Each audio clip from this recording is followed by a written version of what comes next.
Bismillahirrahmanirrahim. Assalamualaikum warahmatullahi wabarakatuh. Alhamdulillah, assalatu wassalamu ala Muhammad ibn Abdillah wa ala alihi washabihi wa mawala. Alhamdulillah, puji dan syukur kita panjatkan kehadirat Allah Subhanahu wa taala pada kesempatan malam ini kembali melanjutkan pembahasan kajian kitab kuning, kitab Ad-Da'wah Al-Islamiyah karya Syekh Al-Ghazali yang langsung dipandu oleh Profesor Dr. Haji Dindin Solahuddin. Saya mengucapkan terima kasih atas kesempatan kesediaannya untuk bisa melanjutkan pembahasan. Mungkin juga kepada Ketua DKM Pak Abah yang sudah menyediakan fasilitas. Mudah-mudahan ini menjadi media untuk mengkaji kajian ilmu dakwah melalui langsung kitab-kitab Turas, kitab-kitab klasik, kitab berbahasa Arab begitu, dan insya Allah memberikan banyak manfaat. Kita buka pada kesempatan malam ini pengajian kitab kitab dakwah ini dengan membaca basmalah. Bismillahirrahmanirrahim. Selanjutnya saya berikan kesempatan seluas-luasnya pembahasan pada Prof. Dindin. Silakan, Prof. Bismillahirrahmanirrahim. Assalamualaikum warahmatullahi wabarakatuh. Waalaikumsalam warahmatullahi wabarakatuh.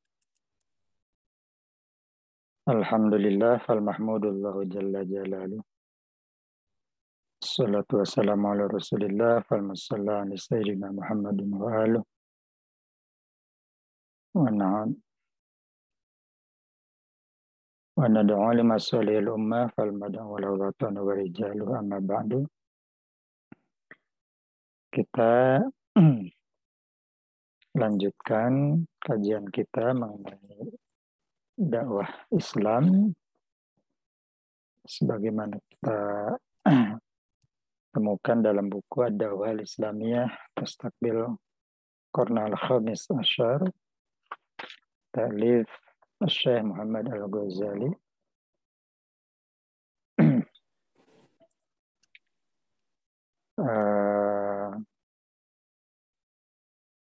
Kita sekarang halaman 36 ya, Mas ya. 36, ya. Alinea yang diawali dengan innal mu'arrikhin. Ya. Innal mu'arrikhin. Sejarawan. Poin keberapa ya, Prof? Poin alinea awalnya itu innal mu'arrikhin. 36 kalau di saya 36. Setelah itu mungkin. Setelah ini. Ya ke bawah ya. Ini 35. Ini 36. Oh, itu ada nomor sebelumnya. Terus agak ke atas lagi. Natadzwibul Fawariq. Nah, sedikit lagi ke atas. Al-Islam Ad-Da'wah Al-Alamiyah. Nah, itu Innal Abbasiyyin. Sebelum nomor 1 itu nomor 4 kan? Nah, sebelum nomor 1. Alinea sebelum nomor 1.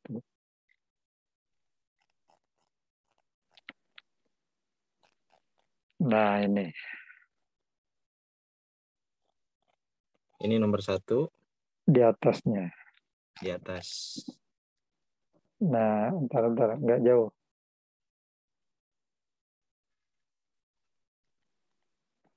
Itu nomor 1. Nomor 1-nya apa tadi? Nomor 1-nya apa tadi? La nadri maladzi ja'alal muslim.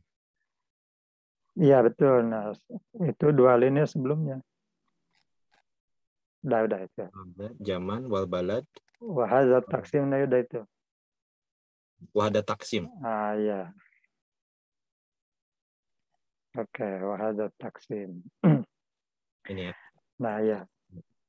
Madza kana yushghilul khulafa fi hadha ad-dahr at-tawil.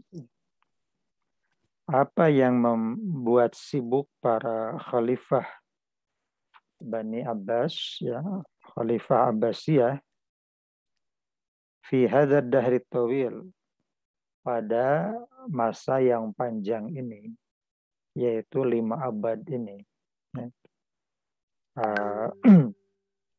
Kita tahu itu Abbasiyah itu memulai pada tahun 749 ya, abad 8, pertengahan abad 8, dan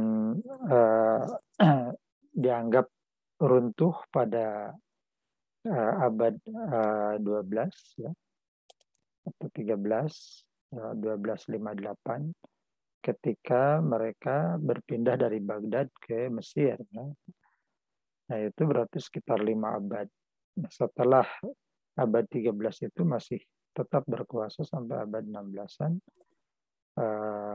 tetapi dipandang sebagai lemah. Nah di sini dijelaskan, innal mu'arrikhin, ya, sesungguhnya para sejarawan, yuksimunal asral abbas kismain, mereka membuat periodisasi kekuasaan Abbasiyah itu menjadi 2 bagian, 2 periode. Ya. Kismain, ada 2 bagian. Ya. Nah, wa yarawna awwalahuma andahu wa arqa fi majalil ilmi wal adab wal hukm, wa yarawna as-tsani asrus tirkha'in wa zuhulin. Para sejarawan memandang bahwa fase pertama atau periode pertama kekuasaan Abbasiyah, yaitu selama 5 abad, dari abad 8 sampai 13, ya, pertengahan abad 8 sampai pertengahan abad 13, itu sebagai andoju wa arqa fi majalil ilmi wal adab wal hukm. Jadi lebih gemilang, lebih maju dalam hal ilmu, peradaban, dan hukum. Jadi law enforcement-nya, peradabannya, ilmu pengetahuan dan teknologinya itu sangat maju dalam periode 5 abad pertama ini. Wa yarawna, dan mereka memandang as-tsani, yaitu periode yang kedua, dari abad 13 sampai 16, sekitar 2,5 abad, itu merupakan asrus tirkha'in wa zubulin, yaitu sebagai zaman relaksasi dan kelesuan, kelayuan. Jadi lesu, layu. Jadi kemundurannya kekuasaan Abbasiyah. Tapi itu yang disebut kemundurannya itu sekitar 2,5 abad ya itu.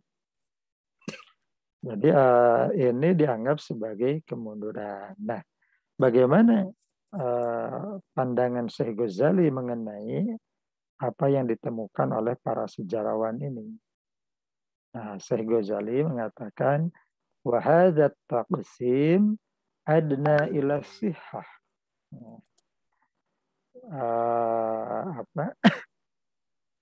Pembagian ini lebih dekat kepada kebenaran. Ya. Idza nazarna ila wahdatid daulah. Apabila kita melihat pada kesatuan kekuasaan Abbasiyah ini. Ya. Wa mahabatil khilafah, dan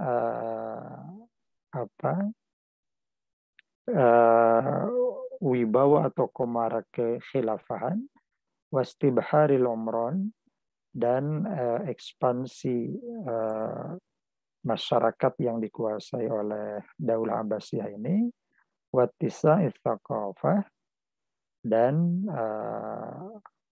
perluasan peradaban kebudayaan yang diusung, dibangun oleh kekuasaan Abbasiyah ini. Nah, memang ini mendekati kebenaran katanya, tetapi kata Ghazali, lakinnana, ya, tetapi ala dhaid da'wah wa mutatallabatiha, di bawah sinar dakwah dan kebutuhan-kebutuhannya, tuntutan-tuntutan dakwah, la naro buddan. La naro buddan. Kita tidak bisa mengelak min tasjili mulahazatin syatta ala kilal asrain. Untuk mendaftar, untuk mengelis, ya, mulahazatin syatta, highlight yang banyak, ya. Mulahazah itu sesuatu yang diperhatikan, yang disorot, ya. Jadi yang highlighted, ya. Banyak. Jadi ada banyak hal yang merupakan poin-poin penting dari pencapaian kekuasaan Abbasiyah dalam 2 periodenya. Jadi bukan hanya di periode pertama saja yang 5 abad itu, tetapi di 2 periodenya kita lihat, ya. Memang betul kita melihat pembagian periode ini mendekati kebenaran, tetapi kita juga tidak boleh menutup mata bahwa di periode kedua pun, sekalipun disebut sebagai periode relaksasi, kemunduran, layuan, gitu, tetapi di situ masih ada prestasi-prestasi penting yang bisa kita highlight, gitu ya, dari pencapaian kekuasaan Abbasiyah ini.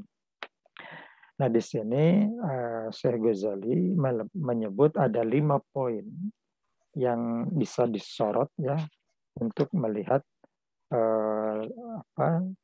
momen-momen krusial mengenai kemajuan dan kemunduran kehilafahan Abbasiyah ini. Nomor 1, ya, la nadri ma alladhi ja'ala al-muslimina yashubuna ilmahumun nakiya bi'ulumin ukhra sakimatin orkhisatin.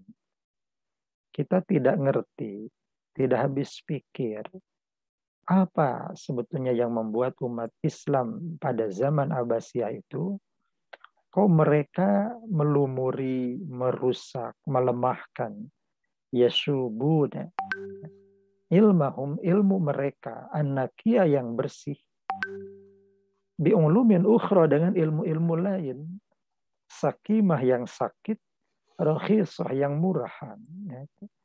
Maksudnya ini Syekh Ghazali tidak habis pikir mengapa, katanya. Umat Islam pada zaman Abbasiyah itu sudah mengembangkan ilmu sedemikian rupa. Ilmu filsafatnya maju, ilmu tafsirnya maju, hadisnya maju, kedokterannya maju, dan segala macam maju. Tetapi mengapa mereka merontokkan ilmu yang sudah bagus ini dengan mengadopsi ulumun ukhra, ya, bi'ulumin ukhra, ilmu-ilmu yang lain. Maksudnya apa? Yaitu ilmu yang diambil dari Yunani, dari Greece, ya, itu. Jadi ini kata Syekh Ghazali merupakan pangkal kemunduran umat Islam waktu itu. Sebenarnya sudah bagus, kita sudah punya ilmu yang bersih, yang tidak ada noda-noda kemusyrikan, tidak ada noda-noda kekufuran, ya. Ilmu ini yang dipandu oleh wahyu. Nah, itu. Kenapa kok dikotori, dirusak dengan mengambil ilmu-ilmu lain dari barat, yaitu dari Yunani. Inna nahrul ma'arifatil islamiyah, sungai ilmu pengetahuan Islam, syaqqa majrahu fi anha'id daulah, telah menembus jalannya ke berbagai pelosok negara Abbasiyah itu, ya, kekuasaan Abbasiyah itu. Jadi ke berbagai wilayah itu ilmu pengetahuan Islam itu sudah merambah ke sana kemari, ya, menyebar. Ya. Farawa jazbaha, kemudian ilmu pengetahuan Islam itu telah memuaskan dahaga daerah-daerah yang tadinya gersang, gitu ya. Jadbunit yang gersang, ya. Wa ahya mawataha, daerah-daerah yang tadinya sudah mati, kemudian dihidupkan oleh ilmu-ilmu Islam. Sehingga umat Islam itu lebih unggul, lebih kompetitif. Arja wa ja'alal muslimina arjaha kifah. Umat Islam itu lebih unggul bobotnya, lebih unggul timbangannya. Kifah itu ya bobot, timbangannya. Baik itu dari dalam hal ketuhanan maupun dalam hal kemanusiaan. Ilmu-ilmu ketuhanan, ilmu agama, ilmu-ilmu kemanusiaan, ilmu sosial, itu umat Islam itu sudah unggul, sudah lebih baik dari negara-negara lain, dari bangsa-bangsa lain, ya, dan membuat mereka itu istimewa, ya, mayyazahu, membuat mereka lebih unggul dalam hal fikih, itu tidak ada bandingannya. La nazira lahu fid diqqah. Tidak ada bandingannya dalam studi-studi fikih, pengembangan ilmu fikih itu sangat detail. Ya, umat Islam itu sampai itu kemungkinan hukum fikih yang tidak terbayang atau yang tidak terjadi tetapi terbayang itu sudah muncul, itu sudah sangat detail. Ya, itu mengenai kebenaran. Bagaimana serba meliputi, all encompassing, al-isti'ab, was-sumul, ya, yang inklusif, yang holistik, yang ini sudah luar biasa. Tetapi kenapa itu kemudian kok masih dianggap perlu untuk mengambil dari Barat itu? Watamat fil Qur'ani fil qarni tsani wasalis ulumuddin wal lughah. Jadi ilmu agama, ilmu bahasa itu sudah menemukan bentuknya yang sempurna, tamat, ya. Sudah sempurna pada abad kedua dan ketiga. Itu berarti abad kedua dan ketiga Hijriah ini, ya, ini abad kedua dan ketiga Hijriah. Berarti sekitar kekuasaan Khulafaur Rasyidin dan Umayyah, ya, itu. Dan separuh atau setengah abad sekitar kekuasaan Abbasiyah, itu sebetulnya ilmu agama, ilmu bahasa Arab itu sudah boleh dikatakan sempurna. Gitu. Dan kesempurnaan studi agama dan bahasa inilah yang kemudian menjadi modal terjadinya sohwah, ya, kebangkitan, ya, fil fikril islami, dalam pemikiran Islam. Jadi pemikiran Islam dengan ilmu kalamnya, dengan yang lain-lainnya, itu berkembang karena punya modal itu. Tetapi mengapa masih kok mengadaptasi dan bahkan mengadopsi dari pemikiran Yunani Barat itu? Jadi karena sebagai dampak dari keteguhan, ya, min asaril tizami, karena keteguhan ilmu agama atau pemikiran Islam itu di kitabillah wa sunnati Rasulillah, terhadap Al-Quran dan hadis, maka terjadilah sohwah, kebangkitan yang luar biasa, ya, di dalam masyarakat Islam, ya, dan bahkan di masyarakat dunia waktu itu, ya. Jadi perkembangan Islam itu sudah luar biasa. Tetapi kenapa katanya al-ghaniyal wasi'is sarwah, al-ghaniyal wasi'is sarwah fil haqaiq, sebuah institusi keilmuan yang sudah luas kekayaannya, sarwah itu kekayaan intelektualnya, fil haqaiq, mengenai berbagai hakikat keilmuan. Qad tusibuhu lausatun, telah tercemari, ya, telah tertimpa oleh sebuah pencemaran, fayabhasu anil khurafat, sehingga mencari khurafat fi mazanniha, yang di tempat-tempat yang diduga ada di situ khurafat itu, yaitu maksudnya ini pemikiran-pemikiran yang menyesatkan dari Barat itu, dari Yunani itu yang diambil, kemudian logika ya diambil jadi mantek, kemudian macam-macam itu ya, filsafat itu. Nah, inilah yang dilakukan oleh para pimpinan Abbasiyah dan masyarakat waktu itu yang itu dianggap oleh Syekh Ghazali bukan hanya tidak perlu, tapi justru membahayakan umat ilmu pengetahuan Islam itu sendiri. Jadi terkotori, tercemari oleh adopsi dan adaptasi dari Barat itu. Itu yang pertama yang perlu disorot kata Syekh Ghazali. Yang kedua, kita langsung ke nomor 2, itu ada sekitar 5 alinea berikutnya. Ya. Nah, nomor 2, poin penting yang bisa kita pelajari dari dinasti Abbasiyah adalah karena asyaddan nawahid diniyah istiqbalan lil ghazwil ajnabi ilmal kalam wa tasawuf. Ilmal kalam ini khabar kana. Jadi segi atau aspek atau sektor keagamaan yang paling depan mendapat serangan, pukulan, serbuan asing adalah ilmu kalam dan tasawuf. Jadi waktu itu ilmu tafsir, ilmu hadis itu kurang terancam, tidak terlalu terancam oleh ilmu-ilmu Barat itu. Yang banyak terancam itu oleh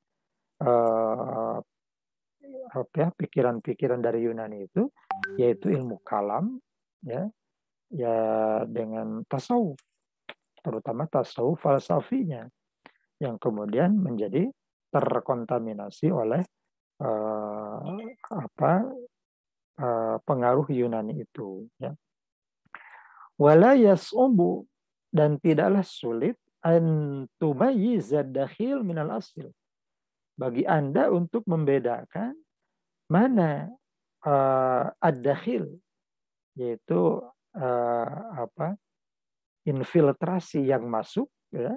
Jadi pengaruh-pengaruh dari luar yang masuk, ad-dakhil disebutnya, minal asil, dari yang asli, dari yang ori, ya, yang otentik Islam, yang iltizam pada kitab dan sunnah, ya, itu sangat mudah dibedakan dengan mana yang datang dari Barat itu, dari Yunani itu, yaitu itu mudah membedakannya.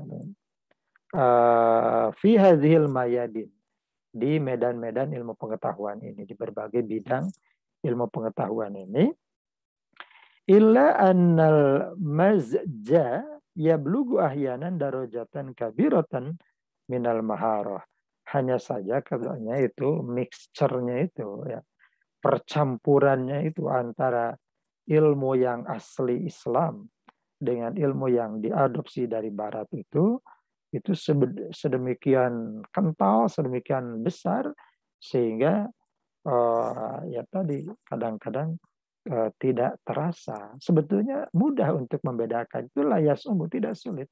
Tetapi kadang-kadang sampai pada suatu titik yang sulit dibedakan mana sebetulnya yang terinspirasi dari Quran dan hadis, mana yang terinspirasi dari Barat, karena sudah digalau, ya, diaduk begitu, ya, antara yang Islam dengan yang Barat itu, antara dakhil dengan asil itu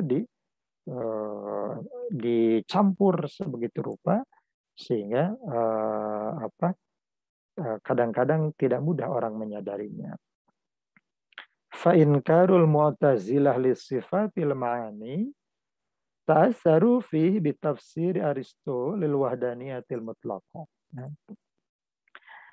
Bagaimana misalnya penolakan Mu'tazilah terhadap sifat-sifat maknawi, ya, sifat-sifat Allah yang maknawi itu terpengaruh oleh interpretasi Aristoteles terhadap kesatuan mutlak, ya, al-wahdaniyah al-mutlaqah, kesatuan absolut, ya, itu.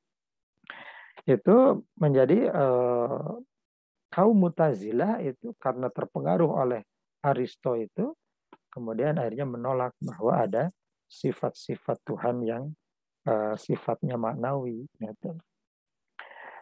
Nah, di situ Aristoteles menawarkan atau menjelaskan apa yang dimaksud dengan al-wujud al-ilahi, al-a'la. Eksistensi ketuhanan yang tertinggi itu, ya. Supreme existence itu, ya. Ini kemudian mengeliminasi atau meniadakan, ya. Nazih itu kan membersihkan. Maksudnya meniadakan al-wujud min kulli syai'in. Ya. Itu eksistensi dari segala sesuatu. Jadi di sini Syekh Ghazali sedang menunjukkan salah satu bukti bagaimana filsafat Yunani yang dikembangkan oleh Aristo itu telah memengaruhi kelompok Mu'tazilah, yaitu. Dan itu semakin membuat menurut Syekh Ghazali kelompok Mu'tazilah menjauh dari Quran dan hadis. Yaitu. Kita lihat nomor 3-nya, misalnya yang perlu disorot kata Syekh Ghazali. Ya. Ada sekitar 8 alinea berikutnya. Ya. Lil ulama minan nahiyati sya'biyah makanah muwattadah. Dari segi kebangsaan, minan nahiyati sya'biyah, dari segi kebangsaan, lil ulama makanah muwattadah. Bagi para ulama itu ada kedudukan atau tempat yang terkonsolidasi, muwattadah, yang firm, yang kokoh, gitu ya. Jadi dari segi kebangsaan para ulama itu dihormati. Ya, mereka mendapatkan atau menempati kedudukan yang terhormat. Ya. Fahal lahum misla hadza tawqir fil majalil rasmi. Apakah mereka para ulama ini memiliki penghormatan semacam itu? Atau kir, ya, atau kir itu penghormatan, ya. Semacam itu, yaitu semacam di posisi kebangsaan tadi. Apakah mereka itu seterhormat itu fil majalir rasmi, di di tempat-tempat yang resmi, maksudnya di struktur pemerintahan, ya, atau di tempat-tempat formal, di ruang-ruang formal. Apakah mereka seperti itu? Sebetulnya di ruang sosial, para ulama itu sangat disegani, dihormati. Tapi apakah demikian juga di ruang-ruang formal? Kata Syekh Ghazali. Nah, inda ma'ara wafayatil a'immatil arba'ah. Ketika kita melihat para loyalis terhadap imam mazhab yang 4, waman yalihim, dan para generasi berikutnya minal ulama ar-rasikhin, di antara para ulama yang mendalam ilmunya, memerhatikan para ulama yang ini, kata Syekh Ghazali, ahussu annal fajwah amikoh bainal ummah wa hukamiha. Saya merasa, ahussu, saya merasakan, mengindrai, annal fajwah, bahwa gap, ya, bahwa jarak, ya, kalau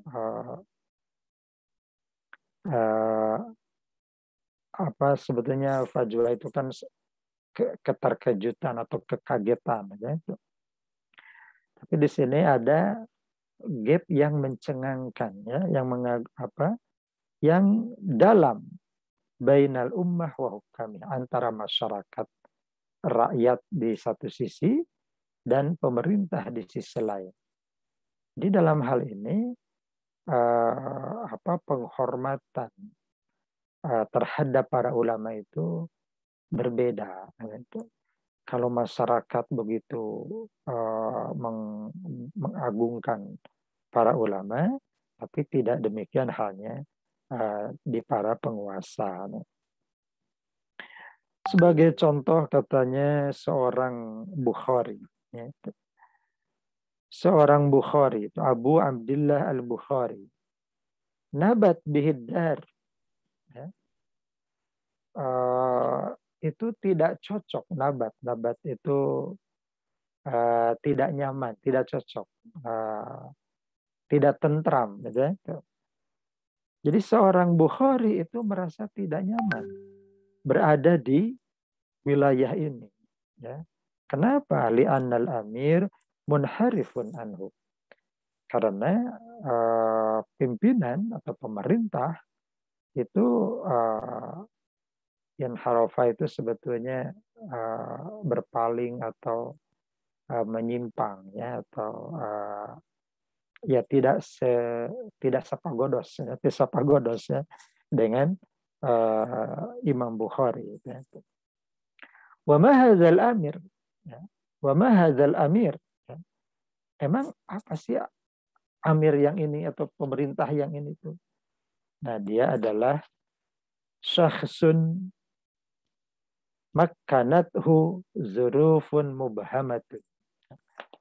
Amir ini atau pemerintah ini, emirat ini adalah sosok yang diberdayakan atau yang ditempatkan atau dipilih, atau dinobatkan oleh zurufun mubhamah. Kondisi-kondisi yang tidak jelas. Jadi pimpinan ini terpilih bukan oleh otoritas masyarakat yang stabil, yang baik gitu. Jadi terpilih oleh masyarakat atau oleh keadaan atau oleh situasi. Zuruf itu dari zorof. Zorof itu situasi atau kondisi, keadaan itu. Kan ada zorof zaman, ada zorof makan. Zorof zaman itu kira-kira situasi, zorof makan itu kira-kira kondisi lah gitu ya. Nah, ini ada situasi dan kondisi yang membuat si pemimpin ini terpilih. Dan sayangnya itu zuruf mubhamah. Situasi kondisi yang tidak jelas, artinya bukan situasi kondisi ideal yang memungkinkan si pemimpin ini terpilih. Ayyam likas salatoh, untuk menguasai kesultanan.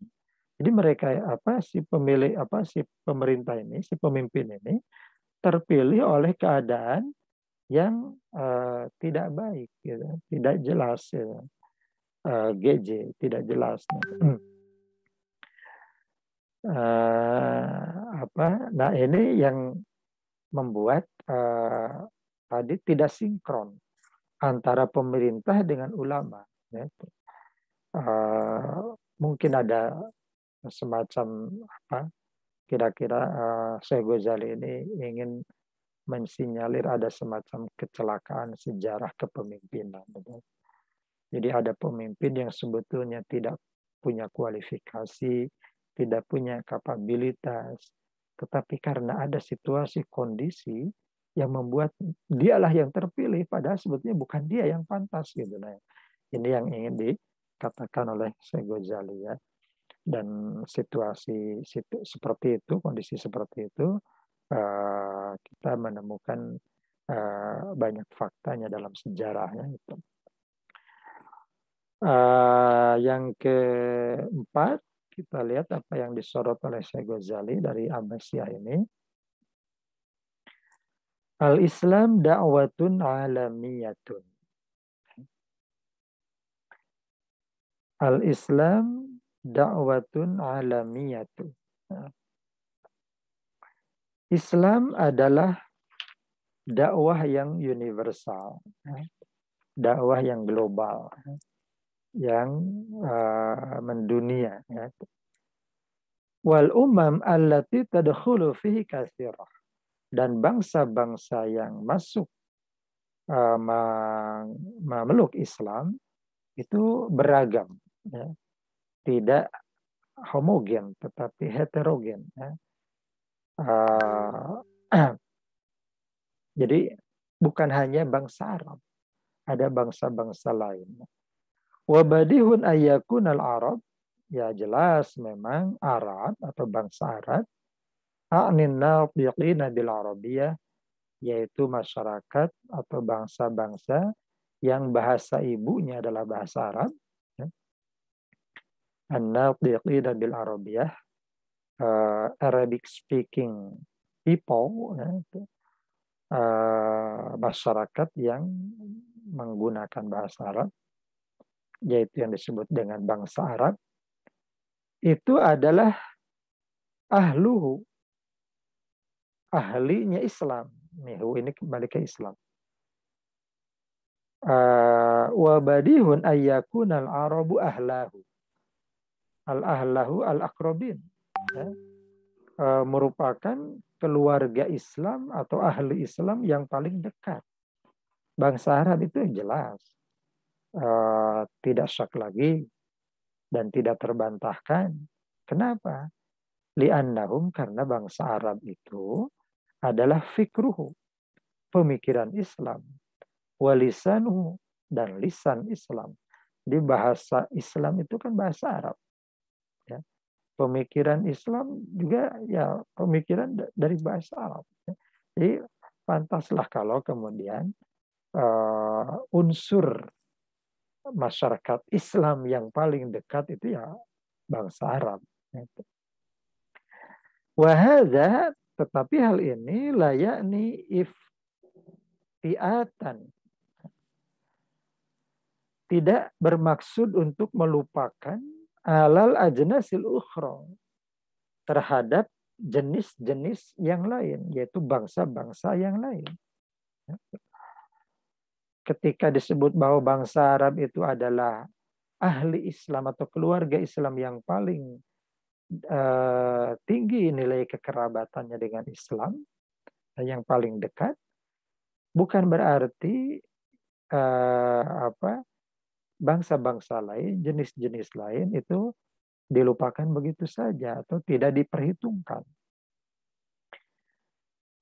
Fa'innal muslimina ikhwan, ya, karena umat Islam itu kan sejumlah bersaudara, mahma ikhtalafat a'raquhum wa alwanuhum. Meskipun jenis-jenis keturunannya, warna kulitnya, etnisnya itu mungkin berbeda-beda, tetapi mereka itu bersaudara. Boleh saja ada umat Islam itu bangsa Asia, mungkin Asia juga ada Asia Selatan, ada Asia Timur, ada Asia Tenggara, ada Asia Tengah, ya. Mungkin ada Afrika, mungkin ada Amerika. Itu memang berbagai keturunan dan berbagai warna.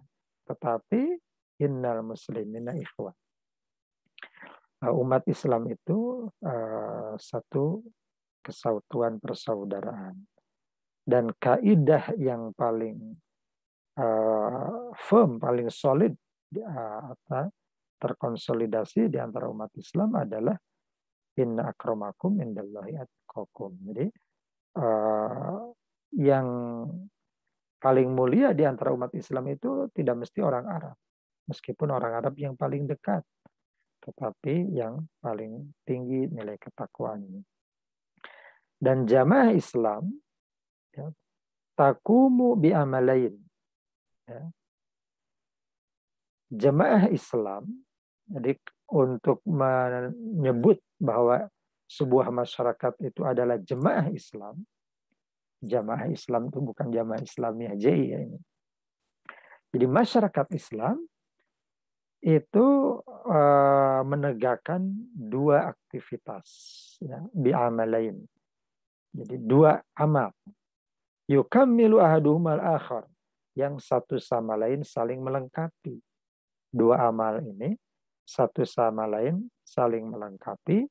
wala yagna anhu, dan satu sama lain saling membutuhkan.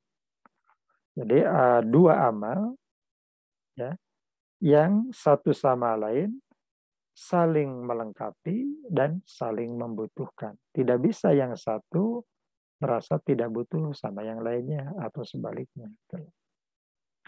Fahiyya tuqarribu lugatal Quran wa sunnah min ahlil ard. Satu amalnya adalah tuqarribu, mendekatkan bahasa Quran dan hadis dari penduduk bumi. Wa tansyurul arabiyah bihimasin wa zakain. Dan amal yang kedua adalah menyebarkan, mendiseminasikan bahasa Arab dengan penuh semangat, dengan penuh spirit, ya, himas, wa zakah, dan kecerdasan. Jadi itu apa yang namanya jamaah Islam itu, yaitu intinya dua aktivitas itu.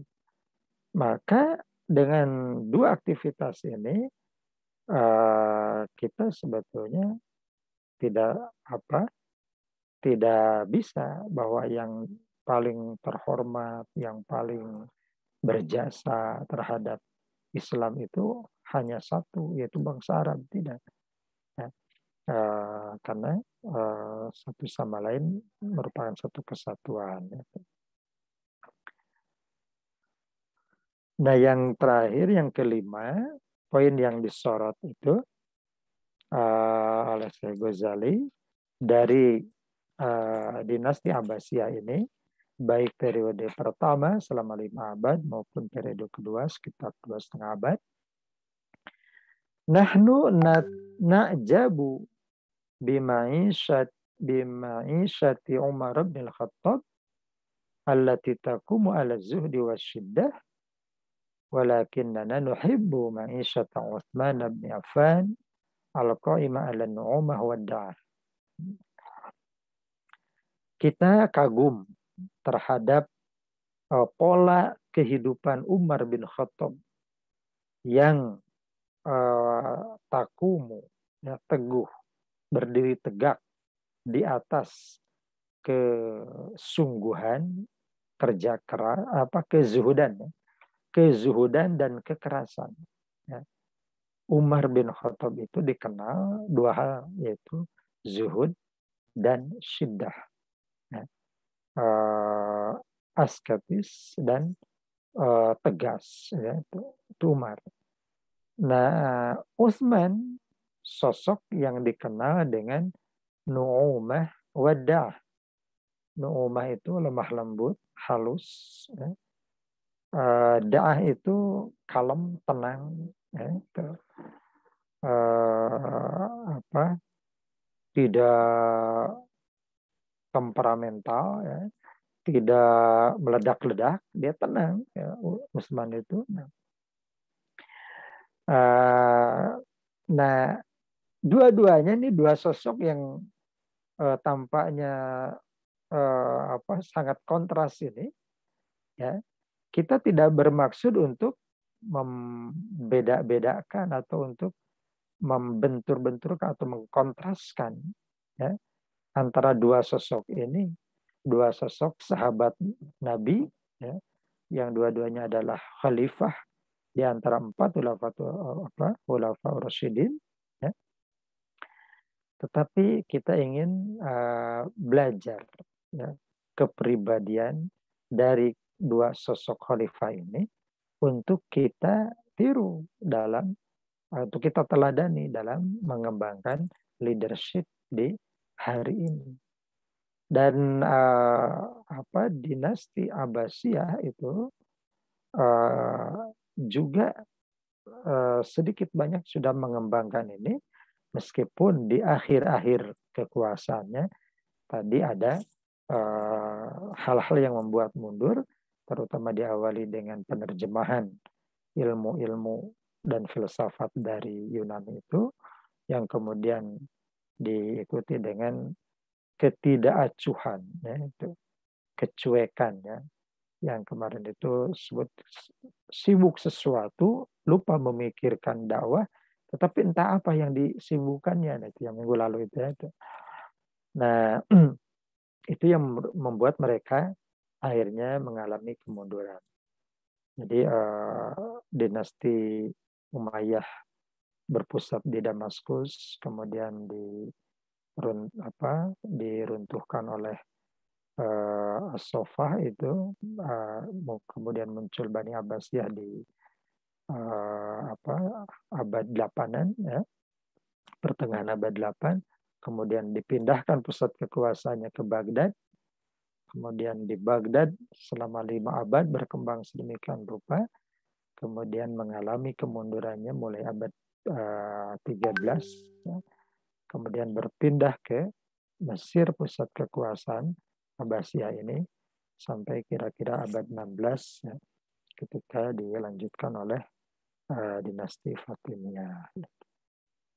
Saya kira ini mungkin untuk yang menggambarkan 2 fase kekuasaan Bani Abbasiyah ini, dan insya Allah di fasal berikutnya nanti kita akan mencoba fokus ke dakwahnya di masa Abbasiyah. Wallahu a'lam bishawab. Wallahu a'lam bishawab. Terima kasih Prof untuk Ya. pembahasannya.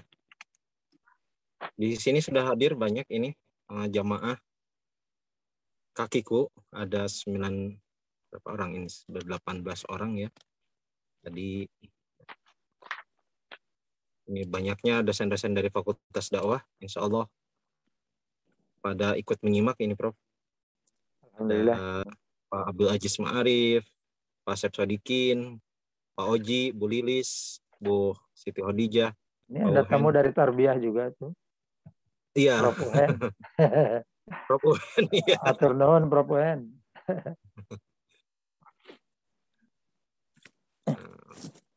Silakan barangkali dari jamaah ada yang ingin menanyakan. Paling tidak kalau di kegiatan Kakiku ini bisa menyapa begitu. Iya. Jadi benar hanya mendengarkan tetapi juga ikut berdiskusi, sekaligus juga mungkin ada yang baru masuk gitu bisa ikut bersilaturahmi, memperkenalkan diri. Mudah-mudahan bisa jadi silaturahmi yang terus berkelanjutan. Silakan Pak Ajis mungkin ingin mengomentari. Kemana Pak Ajis ini?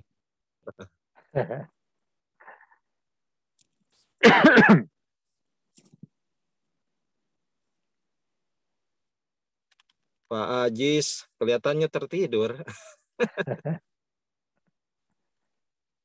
Pak Asep Sodikin tadi ada ikut menjawab di chat room. Ini kan ahli sejarah dakwah juga Pak Asep Sodikin. Oh iya, bukunya tentang dakwah. Filsafat dakwah luar biasa. Nah, kalau nggak ada Pak Asep, mungkin bisa Bu Lilis atau Pak Oji. Ya, kita sekalian silaturahmi saja lah begitu, biar tidak hanya satu arah. Kajian kitab kuning ini bisa kemudian juga diperluas mengkaitkan dengan kondisi kekinian. Kalau mungkin dari saya dulu, Prof. Ini berkaitan tadi ada satu catatan bahwa beberapa ulama itu tidak jalan sapa godos begitu, ataupun para pemimpin itu tidak sama. Nah, dalam kondisi seperti itu, sebetulnya bagaimana sih sikap para ulama tersebut menghadapi para penguasa yang sebetulnya mereka diuntungkan oleh zamannya saja? Karena kan ada istilah setiap zaman ada pemimpinnya dan setiap pemimpin ada zamannya.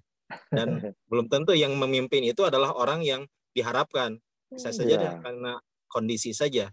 Nah, ketika para ulama menghadapi para pemimpin seperti itu, seperti apa sih sebetulnya sikapnya dan bagaimana kondisinya kalau sekarang kita menghadapi kondisi seperti itu?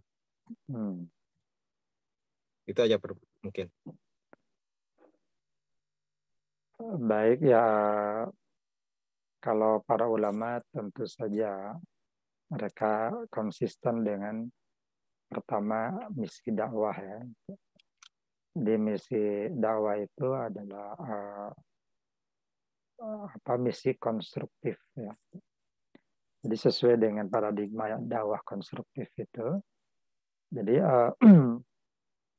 berusaha untuk membangun kehidupan ya, termasuk membangun kepemimpinan yang bagus, yang ideal gitu ya. Sehingga kalau ada kelemahan-kelemahan pemimpin seperti itu, ya harus diatasi dengan langkah-langkah dakwah yang bijak ya, yang tidak frontal ya. Kalau kata sepuh Sundaman, Saina herang laukna benang gitu. Bukan laukna ketompo ya. Jadi tentu masukan-masukan ditunggu oleh pemerintah, dan pemerintah juga harus dibuat nyaman untuk memperbaiki sesuatu yang memang harus diperbaiki.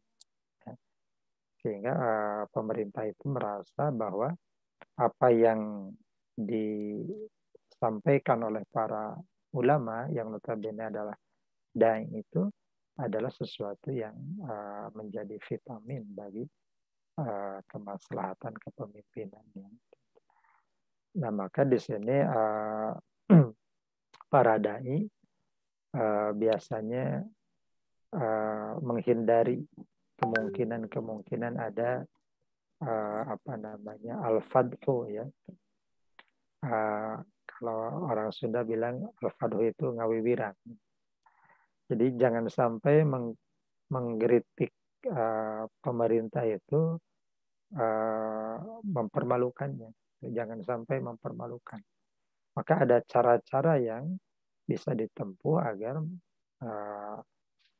pemerintahnya bisa memperbaiki diri tanpa harus merasa dipermalukan di depan publiknya. Dan saya kira dari zaman ke zaman itu para kiai, para ulama, para dai itu sudah berusaha sedemikian rupa untuk melakukan itu. Bahwa kadang-kadang ada ulama yang tampak lebih frontal mungkin ya, atau mungkin mengambil jalan yang terkesan kalau sekarang disebutnya radikal gitu ya, itu padahal sebetulnya tidak radikal juga gitu ya. Yaitu tentu saja setiap ulama, setiap dai ada gayanya masing-masing ya. Dan dalam batas-batas tertentu ya, mungkin gaya-gaya itu dibutuhkan untuk situasi kondisi tertentu ya. Yang penting jangan membuat kondisi menjadi tidak kondusif gitu.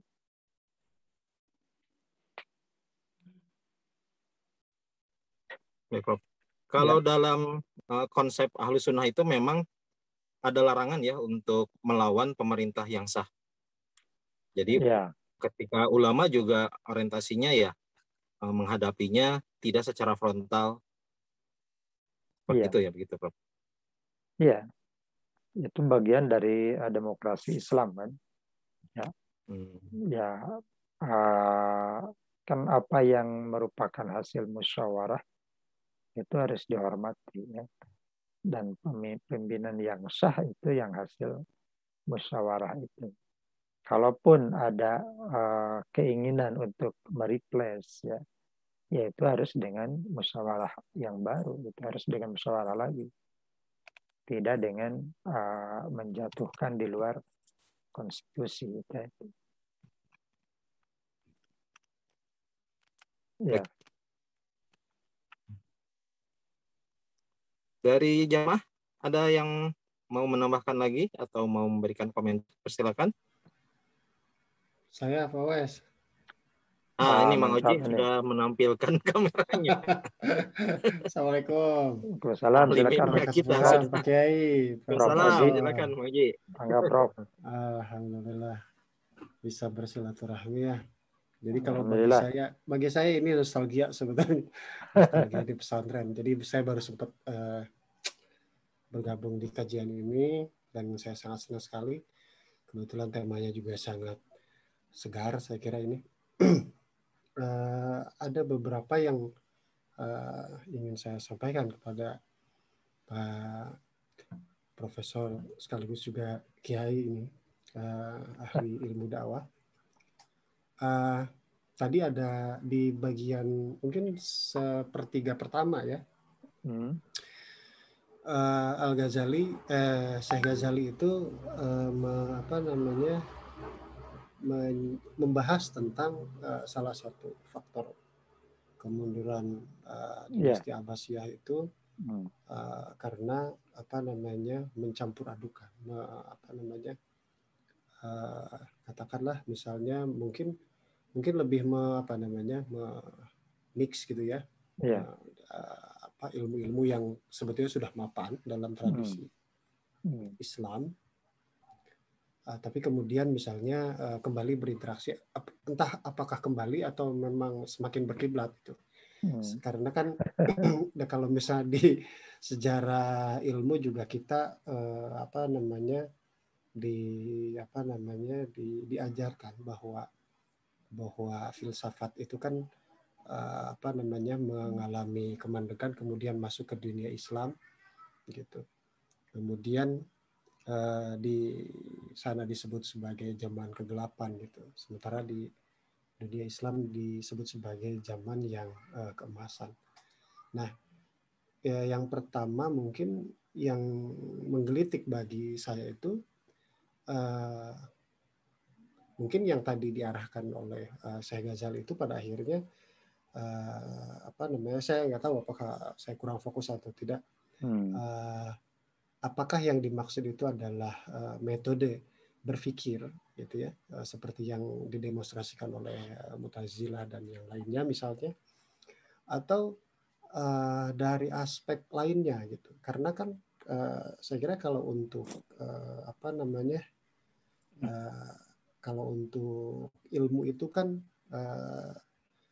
Sayyidina Ali kan mengajarkan bahwa semua ilmu itu pada dasarnya kan sama gitu. Artinya memiliki derajatnya, memiliki wibawanya tersendiri lah gitu. Dan mungkin di Yunani juga seperti kita belajar filsafat ya akhirnya ke Yunani juga pada awal-awalnya dan seterusnya gitu. Nah, apakah yang disayangkan oleh Syekh Ghazali ini dari aspek metodologi atau porsi yang semakin tidak seimbang atau bagaimana gitu. Karena kan berarti kalau misalnya memang begitu, sekularisasi ilmu itu juga sebetulnya sudah ada dalam sejarah Islam sejak lama. Gitu. Lama banget itu kalau begitu. Sekularisasi bahwa mungkin dalam pandangan Syekh Ghazali ada upaya-upaya sekularisasi ilmu juga pada zaman itu yang kemudian menyebabkan Abbasiyah itu mengalami kemunduran. Kemudian yang kedua yang juga menarik itu adalah secara keseluruhan apakah yang difokuskan dalam kitab Ad-Da'wah Al-Islamiyah karya Syekh Ghazali ini adalah dakwah dalam arti dalam arti dakwah sebagai sebuah fenomena bagaimana Islam diseminasikan atau apa gitu, atau dakwah yang memang telah terstruktur, karena kan tadi juga disebut misalnya ada ilmu yang sudah mapan itu seperti ilmu tafsir, ilmu Al-Quran, ilmu hadis, ilmu dakwah. Nah, apakah pada saat itu juga ilmu dakwah itu sudah ada gitu ya? Kalau misalnya sudah ada, kita bisa studi banding ke sana gitu dari fakultas dakwah. Gitu. Jadi apakah dari aspek fenomenanya atau dari aspek sebagai sebuah struktur ilmu gitu. Sementara yang kita ketahui bahwa menyusuri dakwah sebagai sebuah ilmu yang utuh itu dalam satu struktur yang utuh juga kan panjang gitu. Jadi mungkin itu dua hal, Prof, mungkin yang bisa saya ungkapkan. Terima kasih. Assalamualaikum warahmatullahi wabarakatuh. Waalaikumsalam warahmatullahi wabarakatuh. Ya. Baik, terima kasih, Pak Haji. Silakan Prof langsung.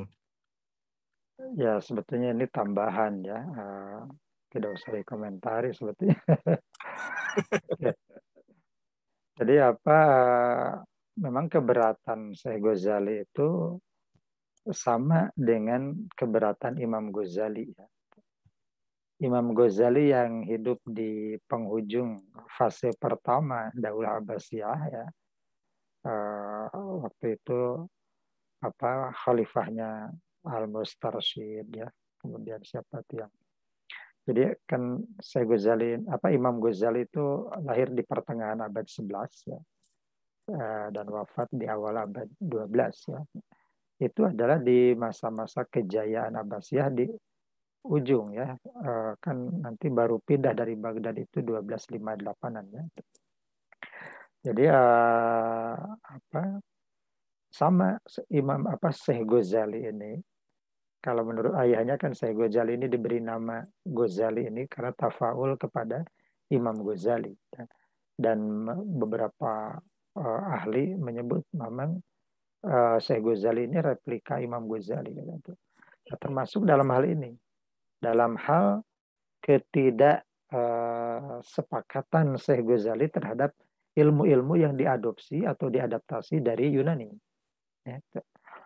Dulu Imam Ghazali menulis buku Tahafutul Falasifah. Itu untuk menyerang filsafat-filsafat yang menurut beliau terpengaruh oleh Yunani. Ya, itu. Nah, kemudian dilawan lagi oleh Ibn Rushd dengan tahafutnya itu ya. Nah ini Syekh Ghazali juga begitu. Jadi dia melihat justru ini kesalahan besar katanya. Mengadaptasi, jangankan mengadopsi, mengadaptasi saja sudah kesalahan. Karena ilmu agama Islam itu sangat tidak perlu intervensi dari ilmu-ilmu Yunani. Karena apa? Karena ilmu Yunani itu kan di situ ada politeismenya, di situ ada ateismenya. Jadi itu membahayakan ilmu-ilmu Islam. Tadi yang disebut dua yang paling terancam ya dari serangan ilmu Yunani itu, yaitu ilmu kalam dan ilmu tasawuf. Ya. Terutama tasawuf falsafi yang sangat tercemari oleh ilmu-ilmu dari Yunani, sehingga itu tasawuf itu nanti misalnya ke manunggaling kaulo gusti dia ada semacam itu banyak terpengaruh oleh itu dari Yunani itu. Nah, jadi karena menerjemahkan sejumlah filsafat dan ilmu dari Yunani itulah kemudian ilmu-ilmu orisinal Islam itu mengalami inhiraf ya, penyimpangan kata Syekh Ghazali. Kemudian yang kedua tentang ilmu dakwah, memang kita tidak menemukan ya istilah atau kata ilmu dakwah pada zaman itu, dan kita selalu kalau mendate back ya menelusuri ke belakang kapan mulainya ilmu dakwah, itu paling banter ke tahun 40-an, 1940-an ya, ke Hidayatul Mursyidin misalnya atau ke apa ya, ketika secara institusional muncul yang namanya prodi ilmu dakwah atau prodi irsyad waktu itu ya, itu bimbingan ya. Itu dianggap sebagai prodi pertama ilmu dakwah, sehingga selalu backdated ke sana ya itu. Kalau melacak asal muasal ilmu dakwah itu. Tapi itu secara struktural dan institusional. Ya. Nah, sebetulnya secara kultural, artinya dalam maksud apa? Dalam maksud saya itu dalam pengertian pemikiran dakwah, tentu itu kita bisa membackdate-nya sampai ke Nabi. Nabi itu dari awal kemarin kita membahas, kan awal buku ini membahas wahyu yang pertama, ya. Surat Al-Alaq dan Al-Mudaththir, ya, di halaman-halaman pertama buku ini. Dan itu ingin apa, di situ mengapa Syekh Ghazali membahas Al-Alaq dan Al-Mudaththir? Syekh Ghazali ingin menegaskan bahwa dakwah itu ada sejak ada Nabi, sejak ada Islam gitu loh. Jadi sejak surat pertama turun itu sudah mengadres soal dakwah gitu.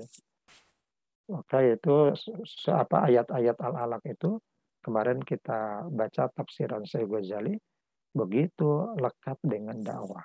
Jadi pertanyaan pertama langsung ke dakwah, ya, setelah 5 ayat surat Iqra itu, ya, surat Al-Alaq itu. Nah, jadi secara pemikiran, secara keagamaan, secara kultural itu ilmu dakwah ya sejak awal sudah ada. Bahkan dulu itu almarhum Pak Ahmad Watik Pratiknya itu menyebutkan sejarah dakwah itu ya apa sama tuanya dengan sejarah manusia itu sendiri. Dulu mengatakan begitu, ya. Itu. Dan di awal buku apa Syekh Ghazali yang lain, ya, itu disebutkan bahwa wiladatud dakwah, kelahiran dakwah itu ya sama dengan apa kelahiran agama, ya, sama dengan kelahiran agama. Begitu ada agama, ajaran maksudnya mau dibawa oleh siapa saja, maka saat itu juga langsung dikawal oleh dakwah. Ya. Nabi Adam membawa syariat, maka di situ syariat ini harus didiseminasikan dan dikawal oleh dakwah. Terus begitu. Semua mushaf, semua ajaran oleh para rasul itu, termasuk yang terakhir, itu maka langsung itu. Jadi dakwah itu bagian yang tidak terpisahkan dari agama itu sendiri. Nah, cuma sekali lagi secara struktur akademik gitu, memang kita ini baru menemukan yang namanya prodi studi dakwah itu, ya itu apa al-irsyad itu di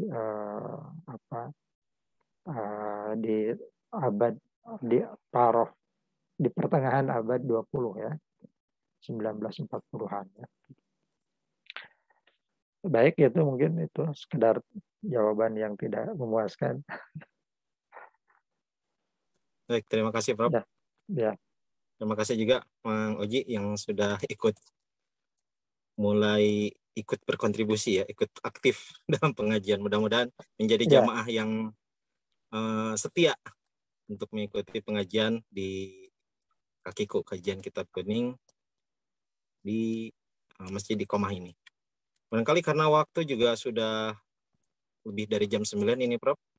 Kita akhiri saja mungkin, ya. Mudah-mudahan nanti bisa dilanjut kembali pada pengajian kajian Kitab Kuning dakwah ini di pertemuan berikutnya.